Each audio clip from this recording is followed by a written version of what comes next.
안녕하세요, 어르신 여러분. 어르신 여러분의 건강지킴이 김서희 간호사입니다. 반갑습니다. 우리 어르신들께서 가장 걸리고 싶지 않은 병이 무엇일까요? 네, 바로 치매입니다. 한 시대를 풍미했던 이런 분들도 피해갈 수가 없었던 치매. 정말 두려움의 대상이 아닐 수 없는데요. 오늘은 서울 아산병원 가정의학과 교수님의 치매 예방 강의를 함께 보실 건데요.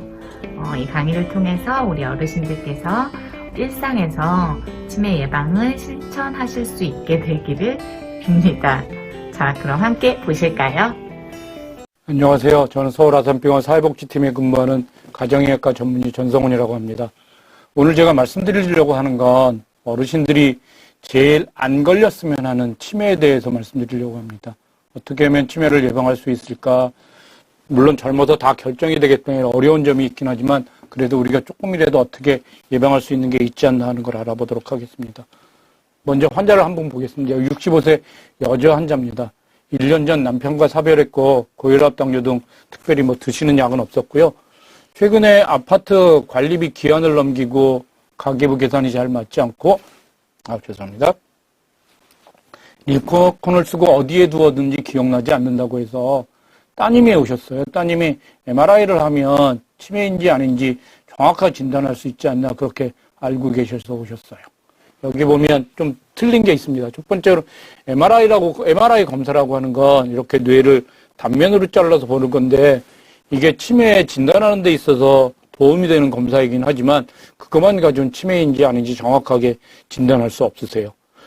그 다음에 이분 같은 경우에는 지금 증상이 좀 각각이거든요. 치매에 있어서는 되게 기억력부터 떨어지는데 기억력이 떨어지면서 계산도 잘 맞지 않고 이렇게 하는 걸로 봐서 이분은 좀 치매하고는 아니지 않았겠나 이렇게 생각하는 겁니다. 그래서 MRI 검사만 가지고는 치매를 진단할 수 없다는 점과 그 다음에 이 65세 여자분은 1년 전 남편하고 사별한 게 문제가 되셨었나 봐요. 그것 때문에 우울증을 가볍게 앓으셨고 우울증 치료하시면서 현재는 크게 문제 없게 지내고 계신 분입니다. 제일 궁금해하시는 게 뭐냐면 건망증하고 초기 치매하고 어떻게 구별할 수 있느냐. 쉽게 말씀드리면 건망증이라고 하는 거는 우리가 어떤 일에 대해서 세세한 부분만 있는 건데 가령 지난주일에 우리 어르신들께서 아드님, 며느리 하고들 저녁 식사를 맛있는 불고기를 먹었다고 가정하면 치매에선 그 식사한 것 자체를 잊어버리세요. 그렇지만 그 건망증 같은 경우는 그 자체를 잊어먹는 게 아니라 우리가 뭘 먹었지, 어디서 먹었지, 누구하고 먹었지 이런 정도를 잘 기억하지 못하고요. 그 다음에 건망증 같은 경우에는 우리가 그 식당에서 불고기 먹었잖아요. 그거 알아주면 금방 알아주지만 치매에는 끝까지 그 자체를 식사했던 것 자체를 기억하지 못합니다. 그래서 건망증 같은 경우에는 우리가 기억력이 떨어져 있다는 걸 알 수 있으니까 메모한다거나 어디에 써놓는다거나 이렇게 노력하지만 치매 같은 경우에는 본인이 기억력이 떨어졌다는 것 자체를 모르니까 문제가 되실 수 있으세요. 그래서 건망증이 계속 많아지면 치매로 진행하실 수 있는 그런 면이 있어서 건망증이 너무 심하다고 생각하면 치매 검사를 한번 받아보실 필요는 있습니다. 그러면 치매란 무엇이나 정상적인 활동했던 사람들이 이전에 기억력을 포함한 여러 가지 인지기능이 저하되어 일상생활의 수행에 지장이 초래된 상태입니다. 여기서 말씀드린 건 뭐냐면 그 선천적인 질병은 아니라고 하는 거고요. 그 다음에 정상적인 활동을 했던 사람이기 때문에 과거에는 문제가 없던 사람인 겁니다. 그 다음에 이게 기억력부터 시작되는 거고, 이거하고 비슷한 증상이 선망이나, 그 다음에 그 정신분열증이라고 말씀드렸던 그런 것들이 지금 이거하고 비슷한 걸로 말씀드릴 수 있는데, 그런 증상이 있기는 하지만, 그거하고는 좀 양상이 다른 거예요. 그래서 그걸로 설명할 수 없는 거고, 그 다음에 이제 질병이라고 넘어갔을 때는 일상생활을 잘 못하는 그런 초래된 상태를 말씀드릴 수 있어요. 그래서 이게 치매가 언제 왔느냐, 이거를 보면, 퇴행성 질환이라고 하는 건 나이가 들어서 되게 치매가 오는 건데 우리가 제일 많이 하는 알츠하이머병, 루이체 치매, 전두엽성 퇴행 이런 것들이 있을 수 있습니다. 그 다음에 질병으로서 오는 건 뇌혈관 질환이라고 하는 게 주로 그 혈관성 치매라고 하는 건데 뇌경색으로 인해서 오는 경우가 제일 많고요. 그 다음에 뇌종양, 외상, 수두증에서 올 수 있고요. 내과적인 문제에서도 오기도 하는데 갑상선 질환, 알코올성 질환, 그 다음에 약물로 인해서 오는 경우도 볼 수 있습니다. 그러면 치매 진단은 어떻게 해야 되느냐? 치매 진단이라고 하는 건 뇌의 기능이 떨어져 있기 때문에 뇌가 얼만큼 지금 제 기능을 하는지 그걸 전체적으로 살펴봐야 됩니다. 그래서 언제 어떻게 됐는지 내 환자를 진찰하게 되는데 환자를 진찰할 때는 신경학적으로 뭐 어디가 잘 움직이는지 않는지 말씀을 잘 하실 수 있는지 그다음에 다치질 않았는지 그런 내과적 진찰을 병행하게 되고요.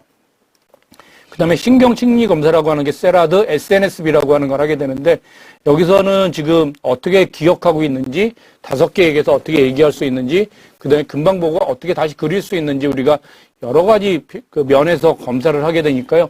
이게 지금 뇌의 기능이 어떻게 있는지 검사를 해야 돼서 치마의 진단평가에서 상당히 중요한 부분을 차지합니다.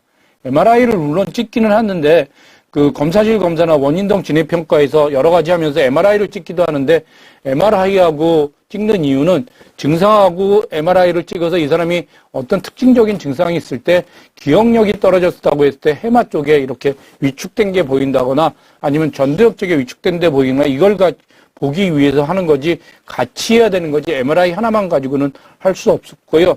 내과적인 문제를 확인하기 위해서 혈액검사나 흉부 촬영, 심전도를 같이 진행하기도 합니다. 그래서 이전에 비해 달라진 게 언제부터 시작됐는지가 굉장히 진단하는 데 도움이 될 수 있는데요. 언제 시작됐는지 모르는 경우가 많이 있어요. 퇴행성인 알츠하이머나 루이체 같은 경우에는 제일 옆에 사는 사람은 잘 알아채지 못하는데 오랜만에 만난 사람들이 이 사람 좀 이상하다 이렇게 하기도 하고요. 손자하고 같이 지내면 손자가 따님이나 자녀들은 모르는데 손자가 먼저 알아챈다거나 이런 걸 볼 수 있을 정도로 언제 진행되는지 잘 모르고요. 그 다음에 혈관성 치매라고 하는 거는 그 혈관이 막히거나 경색이 오거나 이럴 때 올 수 있으니까 어느 날 갑자기 오거나 수일 내에 오거나 그런 거고요. 그 다음에 더 갑자기 오는 건 내과적인 문제 등이 있을 때 그런데 치매로서는 전형적이진 않습니다.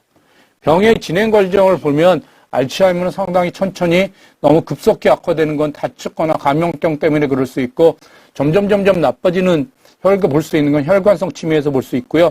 인지 기능이 좋아졌다 나빠졌다를 반복하는 경우에는 루이체 치매를 의심하기도 합니다. 치매하고 비슷한 증상의 질병이 여러 가지가 있는데 첫 번째는 가성치매라고 하는 노인성 우울증입니다. 노인성 우울증은 의욕이 없고 사교력이 저하되고 2, 3개월 사이에 빨리 진행됩니다. 항우울주를 먹으면 증상이 완화되고 만성이 되면 구별이 어렵습니다. 우리가 우울증에 대해서 좀 몇 가지 말씀드리고 싶은 게 있는데 우울증의 관리에서 제일 중요한 게 뭐냐면 그 우울증의 관리가 되려면 자살률이 굉장히 높아지세요. 여러분들 우울증 약을 먹는 사람들이 옆에 주위에 있으면 그 약을 절대로 끊으면 안 되는데 주위에서 어떤 권유를 하냐면 네가 약해서 마음이 약해서 그런 거지 약 끊고 노력해봐라. 아니면 교회나 절이나 성당에 가서 종교에 귀의하면 하나님의 힘으로 부처님의 힘으로 그 마음을 다 잡아서 약을 끊고 살 수 있다고 이렇게 권유하시는데 우울증은 아닙니다. 우울증은 약물 효과가 굉장히 좋기 때문에 약을 잘 드시고 정상 생활을 유지하는 게 가장 중요하시고요. 그걸 약을 끊지 않고 먹는 게 자살의 예방에 있어서 제일 중요하니까 약을 잘 먹어야 된다는 건 잊지 않으시면 좋겠습니다. 선망이라고 하는 건 여기가 어딘지 모르고 그다음에 헛소리라고 이런 건데 되게 수술 후에 병원에서 마취의 증상이 나타났다가 기가 후에는 회복되는 걸 볼 수 있고요. 그다음에 내과적 질병에서는 알코올성 치매, 그다음에 간경화, 갑상선, 비타민 B12가 부족할 때 그런 것을 볼 수도 있습니다.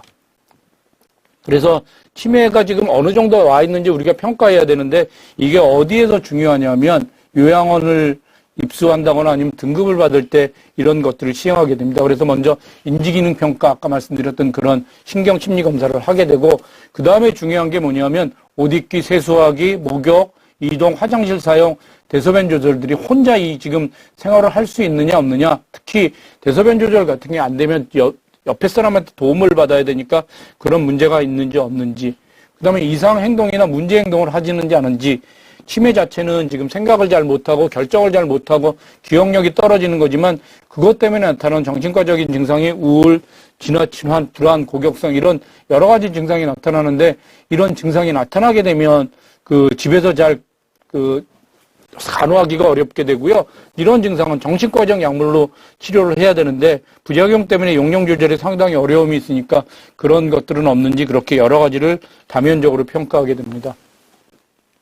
환자를 한번 보시도록 하겠습니다. 80세 남자 환자분이셨어요. 대학교를 졸업하셨고요. 그 다음에 맨 처음에 증상이 된 건 70세에 자기가 잘 기억하지 못한다, 말이 잘 안 나온다, 단어를 잘 생각하지 못한다 이렇게 하셨어요. 그래서 여기 MMSE 27점이라고 표시되어 있는데 MMSE라고 하는 검사는 뭐냐면 여러분들 보건소 갔을 때 하는 그런 검사예요. 이렇게 그림도 그리고 여긴 어디지 뭐 이렇게 단어하는 검사인데 그 검사를 굉장히 간단한 검사로 생각하지만 그걸 쭉 검사를 해보면 여기서 보이는 것처럼 성적이 점점 떨어지는 걸 볼 수 있으세요. 72세 경도인지장애라는 거는 뭐냐면 치매 초기라고 해서 초기하고 그 경계에 있는 건데 물건 둔 것 잘 모르고 약을 뭐 먹었는지 잘 잊어먹었고요. 단어를 금방 내지 못하시더라고요. 길 찾기나 뭐 일상생활에는 문제 없었고 MMS에는 27점이니까 거의 정상이세요. 물론 더 하신 분들은 대학을 졸업하셨으니까 28점이나 30점도 많이 있지만 27점에서는 문제 없으세요. 그러다 한 5년쯤 지나니까 치매 초기로 됐는데 들은 내용을 전달을 잘 못하시고 같은 질문을 반복하시다거나 익숙하지 못한 데 가면 길을 잘 못 찾으시는 문제가 생기시더라고요. 그래서 그때 검사를 해보시니까 MMSA가 20점으로 떨어지셨고요. 그 다음에는 조금 더 나빠지셔서 78세가 됐을 때는 약속을 전혀 기억하지 못하고, 그 다음에 동네에서 길을 잃고, 그 다음에 소변 실수, 세수를 혼자 못하니까 이때는 요양원에 들어가실 수밖에 없었어요. 요양병원에 들어오셨을 때 검사를 해봤더니 MMS가 14점이고, 그 다음에 요양병원에 입소해서 74세가 됐을 때는 아들 알아보지 못할 때도 있었고, 삼킴장애가 있었고, 대소변 잘 못 가리고 요양병원에서 했던 MMS에는 13점이고, 지금 80세가 하고 지금 요양병원에서 지내고 계신 그런 분이세요. 이분이 앓고 있는 병은 알츠하이머라고 말씀드릴 수 있으세요. 여러 가지가 있지만 치매 중에 가장 흔한 거고요. 그 다음에 점진적 시작을 보이면 제일 처음엔 기억력이 먼저 떨어지고요. 이분은 지금 어디가 잘 모르고, 그 다음에 어디에 뒀는지 잘 모르고, 약속 잊어먹고 이런 것들이에요. 그 다음에 그게 지나가면 다양한 신경학적 문제와 신체적 문제가 발생할 수 있고요. 근데 뭐 판단을 잘 못한다거나 이상한 행동을 하거나 이런 것들이 생각할 수 있고요. 그 다음에 신경학적 증상은 말기에 나타나고요. 그 다음에 유병기간은 대개 2년에서 20년 있고요. 평균에서는 8년 내지 10년이에요. 이분은 70세 시작해서 80세 정도에서 지금 진행되고 있고요. 젊어서 알츠하이머에 걸리면 좀 더 빨리 진행되는 걸로 알려져 있습니다. 위험 요인이 확실한 거는 나이가 들수록 알츠하이머 많이 걸리는 게 확실하니까 나이가 많을수록 많이 걸리는 거고, 가족력이 있을 때 두 가지는 확실한 것 같고요. 가능성 있는 건 여성한테 좀 많은 것 같고, 그 다음에 우울증이 잘 관리 안 되면 알츠하이머에 걸릴 수 있다고 가능성이 있긴 한데, 이거는 연령 증가나 가족력만큼 확실하진 않은 것 같습니다. 진행 과정을 먼저 보면 최근 기억부터 없어지는 거고, 그 다음에 언어 능력에서는 단어 선택에 어려움이 생기고, 그 다음에 그게 조금 더 지나가면 시공간 능력이 길찾기 어려움이 생기세요. 그 다음에 전두엽 능력이 뭐냐면, 우리가 억지하고 정확하게 판단하고 이런 것들을 하는 게 전두엽의 능력인데, 그게 떨어지면 판단력이 저하되고 의욕이 없어지고 참지 못하고 막 공격성이 생기고 그렇게 되세요. 그 다음에 그게 더 지나가면 이상 행동이 나타나니까 불안하고 망상장애, 잠 안 자고 뭐 이렇게 걸어 다닌다거나 이런 것들이 생길 수 있습니다. 그래서 알츠하이머를 치료해야 되는, 지금 우리가 치매에서 치매 예방약이라고 하는 거를 설명드리기 위해서 이걸 보여드리는데요. 우리가 지금 뇌에서 생각하고 그 다음에 여러 가지를 했을 때 여러 가지 신경세포가 이어져 있어서 신경세포하고 신경세포가 연결돼서 같이 일을 하게 되는데, 신경세포하고 신경세포 중간에 있는 게 그 신경 전달 물질이라는 게 있어서 우리가 움직여라 하면 이게 옆서부터 머리서부터 이게 움직이는 걸 할 수 있고 생각하는 게 할 수 있는데, 정상인 사람에는 그게 아주 빨리 전달될 수 있는데, 알츠하이머 병이 되면 세포 자체에도 문제가 생기고 아멜로이드 단백이라는 게 생겨서 신경 전달 물질이 점점 줄어들게 돼요. 그래서 신경 전달 물질이 부족하게 되면 우리가 생각도 잘 못하고 여러 가지 문제가 생길 수 있는데, 주는 약은 뭐냐면 그 신경 전달 물질이라고 하는 것들이 없어지지 않도록, 그래서 우리 몸속에서 없어지지 않도록 하는 약을 처방하게 되면 그 치매 증상이 좀 더 좋아질 수 있어요. 그래서 그런 면에서 약물 치료하는 건 인재 기능 개선 치료제라고 하고 우리가 약을 처방할 때 치매 예방약이라고 하는 겁니다. 아세틸콜린이라고 하는 그런 그 신경 전달 물질이 없어지지 않도록 하는 그런 기존의 알리스펩트, 엑셀런, 레밀라, 에빅세 이런 약을 처방하게 되면 경증인지 중증도의 치매에는 효과가 있습니다. 인지기능이나 정신 증상 조절에는 도움이 되고 그다음에 결국에는 진행하는 걸 막지 못하기 때문에 초기에 발견해서 이거 약을 사용해서 그 초기에 그런 그 증상이 심하지 않은 증상이 유지될 수 있도록 노력하는 게 중요할 것 같습니다. 지금 이게 그래프를 보면 인지기능이 점점 떨어지는 거고 그 다음에 시간을 보는데 우리가 치매에 걸려서 돌아가시기까지 10년, 15년이 걸린다고 하면 지금 처음에 1년이나 2년 됐을 때 약물 치매를 발견해서 치매 예방약이라고 하는 지금 말씀드렸던 그런 약을 쭉 하면 돌아가시거나 할 때까지 지금 우리가 생각하는 그 기능이 많이 떨어지지 않은 상태에서 유지할 수도 있습니다.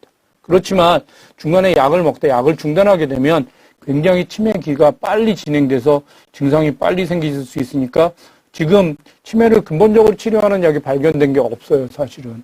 그래서 치매를 조기에 발견해서 지금 가지고 있는 약 가지고 증상을 조절할 수 있도록 그렇게 치매를 가능하면 빨리 발견할 수 있도록 노력해 주시면 좋겠고 그 방법은 그 진단, 그러니까 미리미리 초기에 건강검진을 받아보시는 것 뿐이 없으세요. 65세가 되시면 보건소에서 그 치매 검진을 시작하니까 1년에 한 번씩 꼭 받아보시면서 아까 말씀드렸던 그 MMSA가 떨어지지 않는지 그런 것들을 판단해서 필요하면 빨리 약물 치료를 시작하실 수 있도록 그렇게 생각해 주시면 좋겠습니다.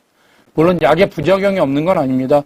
입맛이 줄고 체중이 줄거나 맥이 너무 느려지고 두통이 있을 수는 있는데 되게 약을 계속 먹으면 괜찮아지는 경우가 많이 있으니까 약에 이런 부작용이 있을 수 있다는 건 알아주시면 좋겠습니다.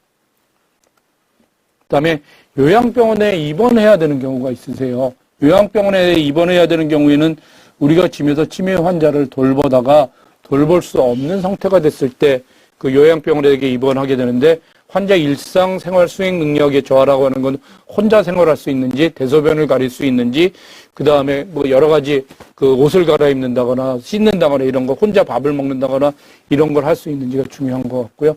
그 다음에 치매 환자 이상 행동이 나타나면 조절하기 어려우세요.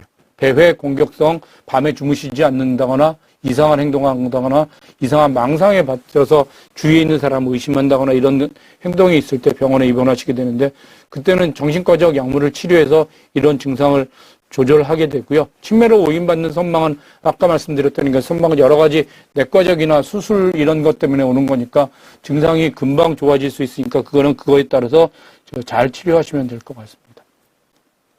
그래서 알츠하이머 환자는 이렇게 살펴봤고요. 두 번째는 65세 여자 환자입니다. 과거력에 고혈압, 고지혈증, 골다공증 약물 치료하고 계세요. 저한테 제일 처음에 오셨을 때는 갑자기 10일 전의 일을 어제 일처리 예림하고 같은 질문을 계속 반복하십니다. 여기처럼 갑자기 증상이 생기시는 건 그때 MRI를 찍어봤더니 인지기능의 중요한 영역에서 그 뇌경색이 왔던 거예요. 이후에는 진료 날짜, 중요한 약속 기억하지 못하고 점점 지나가면서 시간의 순서가 뒤섞이고요. 그 다음에 이제 아주 지나가서는 아마도 그 알츠하이머 같이 치매가 진행되는 걸로 그렇게 알려져 있긴 합니다. 그래서 이렇게 갑자기 오는 거는 그 혈관성 치매라고 생각되고요. 혈관성 치매는 그 두 번째 많고 뇌혈관에 문제가 생겨서 많이 발생하는 겁니다. 물론 뇌 그 경색 뒤에 오기도 하지만 뇌경색 히스토리가 그 과거력이 없었는데도 작은 뇌경색이 반복돼서 그 발병하는 경우도 볼 수 있습니다. 그래서 그 혈관성 치매는 뇌경색이 아닌 증상이 없었는데도 발생할 수도 있고요. 뇌경색의 증상이 나타날 수도 있고 아니면 뭐 손발저림, 구역질 이런 것들이 뇌경색이 아닌 것 같은 증상이 해서 천천히 진행되기도 합니다. 증상이 알츠하이머보다 아주 급속하게 진행되고요. 초기에 의욕저하, 불면증 이런 것들이 나타날 수 있습니다. 위험 요인은 고혈압, 심장병, 당뇨병, 동맥경화, 고지혈증, 흡연 등이 있는데 혈관성 치매를 예방하는 건 그 뇌경색을 예방하는 거, 동맥경화를 예방하는 것하고 똑같으세요. 그렇게 예방했으면 좋겠는데 고혈압은 130에 90 이하로 유지했으면 좋겠고 당뇨병은 당화혈색소를 6.5%, 고지혈증, 우리 몸속에 나쁜 콜레스테롤 저밀도를 100 이하로, 그 다음에 항응고 약물이라고 하는 건 아스피린을 드셔야 될 수 있는데, 그래서 지금 심방세동, 심방판막증이나 협심증, 경동맥 협점처럼 그 혈관 자체가 막혀져 있는 게 보면 그 아스피린 같은 약물을 필요하면 꼭 잘 드시면 좋겠고, 그 다음에 술, 담배 끊는 게 혈관성 치매를 위해서 굉장히 중요합니다. 치료는 그 뇌혈관장애 후유증 치료를 위해서 뇌경색 재발 방지를 위한 치료하고, 그 다음에 알츠하이머 병 치료하고 같이 병행해야 되는 그런 약물을 병행해서 쓰게 됩니다. 그 다음에 초기에 우울증 등 감정 기복이 아주 심한 걸로 보여서 그런 치료를 병행하게 됩니다. 루이체 치매는 뭐냐면, 여러분들 그 같이 삽시다 해서 장미 씨가 연기했던 건데, 잘 기억하시면 장미 씨가 그렇게 기억력이 떨어지거나 그런 게 아닌데, 갑자기 그 공원에서 발견되거나, 그 다음에 꿈을 꿨는데 적은 동조가 색동 저걸이 입고 나와서 그 아주 선명하게 보는 그런 것들을 볼 수 있어요. 그래서 루이체 치매는 그 좋아졌다 나빠졌다 이게 좀 심하게 나타나고요. 그 다음에 주의의 의식 변화가 심하고 주의력, 신행기능, 심각공간, 길을 잃는다거나 이런 것들이 먼저 나타나기도 합니다. 특징적인 게 뭐냐면 반복적인 환시 이런 것들이 보이는데, 색동저고리 입은 어린아이 본다고 이렇게 자꾸 얘기하는 거예요. 그래서 색깔까지 기억할 수 있을 정도로 하고, 그 다음에 또 한 가지는 뭐냐면 수면장애가 나타나 심한 잠꼬대, 몸부림을 이렇게 호소하시는 분들도 계세요. 이분 같은 경우에는 파킨슨병으로 진행하는 경우도 볼 수 있습니다. 그래서 루이체 치매 같은 경우는 약물 처방은 비슷하긴 하지만 이렇게 조금 더 그 알츠하이머보다 증상의 변화가 있다는 거 보고 의사들이 진단을 붙이기도 합니다. 그 다음에 전두엽성 퇴행은 뭐냐면 전두엽에 문제가 생기는 건데, 전두엽에서 생기는 문제는 뭐냐면 주로 그 이상하고 공격성 이런 것들이 많이 생기세요. 그래서 좀 더 젊은 나이에 변성하고 전두엽이나 축두엽에 문제가 생기는 거고, 성격 변화, 언어 표현의 장애, 의미소실 증상들이 있는데, 어떻게 볼 수 있냐? 갑자기 이상한 행동을 해요.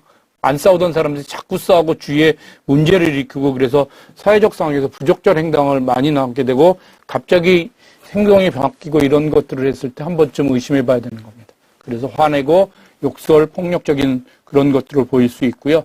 그 다음에 진행하는 양상이 언어장애가 두러지고, 그 다음에 점점 말쓰러지고 전혀 말이 없는 상태가 진행하기도 합니다. 이런 그 상태에서 MRI를 찍어보는 게 굉장히 도움이 돼서 전두엽에 문제가 있는지 없는지를 확인해 볼 수 있습니다. 그래서 이제 치매 예방을 위해서 결론적으로 말씀드리면, 우리가 진인사 대천명이라고 하는 것들을 이렇게 해서 하나씩 이렇게 말씀드릴 수 있는데요. 첫 번째로는 진땀나게 운동합니다. 운동을 열심히 해주시면 좋겠고요. 그 다음에 담배 끊는 거 굉장히 중요합니다. 사회활동이 굉장히 중요한데 혼자 계시는 분들한테 많이 생기실 수 있으세요. 그래서 혼자 계시지 않았으면 좋겠고, 복지관 같은데 학교 다니시면 매일 나와서 활동해 주시면 좋겠어요. 그게 한 사람을 더 만날 때 굉장히 도움이 되실 수 있고요. 그 다음에 같이 생활하거나 그 식구가 많을수록 도움이 되실 수 있는 겁니다.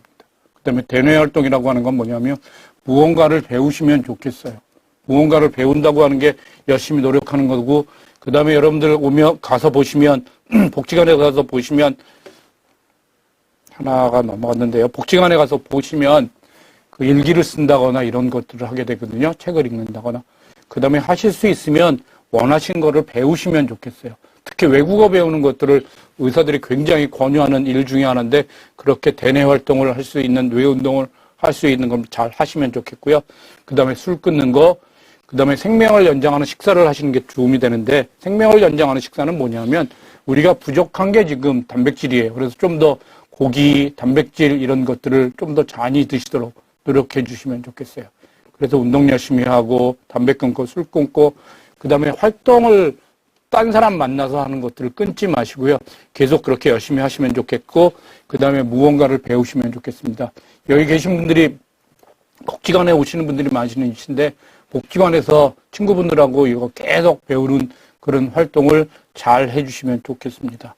끝으로 한 가지만 더 말씀드리려고 하는 건, 내가 치매가 아니라 가족들이 치매인 경우를 꽤 많이 보실 수 있으세요. 그래서 어떻게 해야 되는지 몇 가지만 말씀드리면, 첫 번째로 대화하기가 있는데 충분히 기다리고 단순한 단어를 사용하시면 좋겠어요.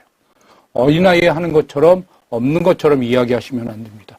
우리 보호자들이 할 때 어린아이에 하듯이 어르신한테 반말로 이렇게 하시는 경우가 있는데 굉장히 어르신들 스트레스 받으니까 어린아이한테 하는 것처럼 하시면 안 되고요.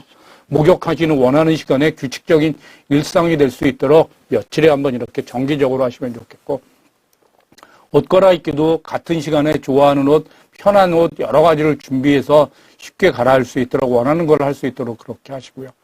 특히 식사기는 정해진 시간에 하시는 게 중요합니다. 그 다음에 탈수가 일어날 수 있어서 조금씩 여러 번 잘 먹을 수 있도록, 특히 탈수가 되지 않도록 그렇게 노력해 주시면 좋겠고, 그 다음에 운동은 움직이지 않으면 근육이 망가져서 결국에는 그 침대에 누워서 생활하게 되니까 서서히 규칙적으로 끊지 않고 너무 피곤해하지 않는지 이런 것들을 관찰해 주시면 좋겠고요.